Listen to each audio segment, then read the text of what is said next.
Hello guys, pag-usapan lang natin sina Catherine Bernardo at Alden Richard. Mukhang kinikilig umano guys sina Catherine Bernardo at Alden Richard. Akala natin guys, mga Catden fans lang ang kinikilig umano. Kasi spotted nga naman kasi sila guys na kinikilig umano sa isa't isa. Grabe, talagang tinatamaan na yata ang dalawang ito.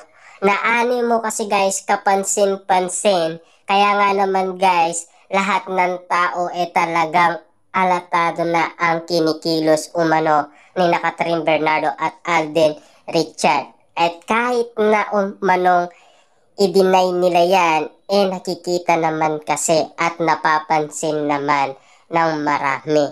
Diba?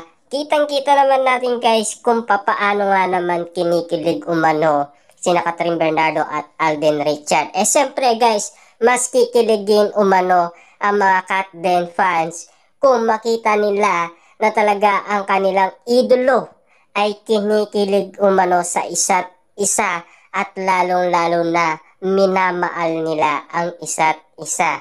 Dahil sa tagal na nga naman nilang nagre-request umano kay Catherine Bernardo at Alden Richard na sana sinala lang para at least safety daw si Catherine Bernardo kay Alden Richard. Dahil alam kasi nila guys ang ugali ni Alden Richard. Siyempre guys no, sa ugali lang marami na umanong celebrity ang nagsalita. Kahit na media guys nagsalita na rin patungkol umano sa ugali ni Alden Richard. Kitang-kita naman